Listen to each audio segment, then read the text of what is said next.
Sayo pa sa buntag guys, mula ka na miduha sa mama sa akong asawa kung asa nga madumi dito sa Mandailang. Ato na mo ito yung ison. So, muna din niyang mama din sa akong asawa din no, sa pa nakakita.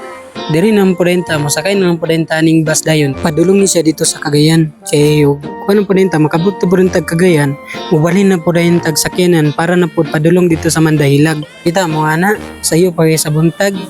Aya pagani ko kamata, wana larga na pod. Pasalamat ra pud ko kay dili pud gyulahin akong pamina kung makasakay pud kog bus. Okay.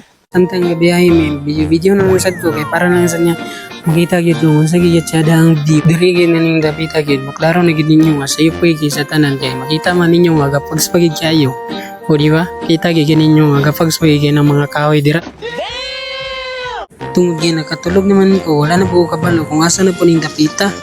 Comment lang mo kung kinsay nakabalo kung asa ning dapita kay tsara gyud yung view do. Kita gyud ninyo kung unsay katsada ang view. Samot na kay gapags pa. Tsada gyud kayo. Diri gyud ninyo makita kung unsay gyud katsada gyud ang Pilipinas. Charot. Okay. Sa sige na mo biyahe, nakabot na gyud mi diri sa Mangima gyud.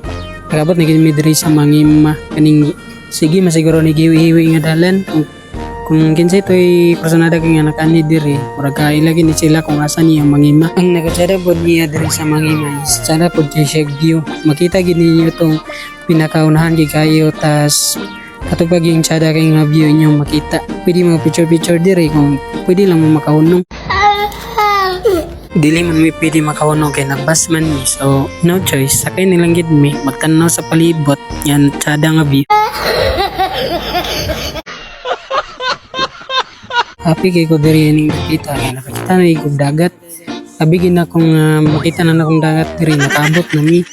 Pero ang tinuod ay layo pa man gyapon day mi pero na mi Cagayan. Sa lakton nga pag-istorya nakabot na gid mi diri gid sa Mandailag. Oy guys, nakabot ra gid mi guys pero medyo minasaag. Abi medyo guys oh. Baklay na lang me. Tao.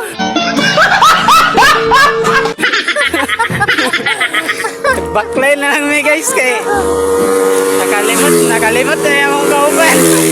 Meron po gani nga nakabot ra po diri sa balay sa igsoon sa akong mama o nga safety. O mo nang salamat gyud sa ko sa Ginoo nga nakabot mi diri nga safety. O karon guys nakabot ra gid diri.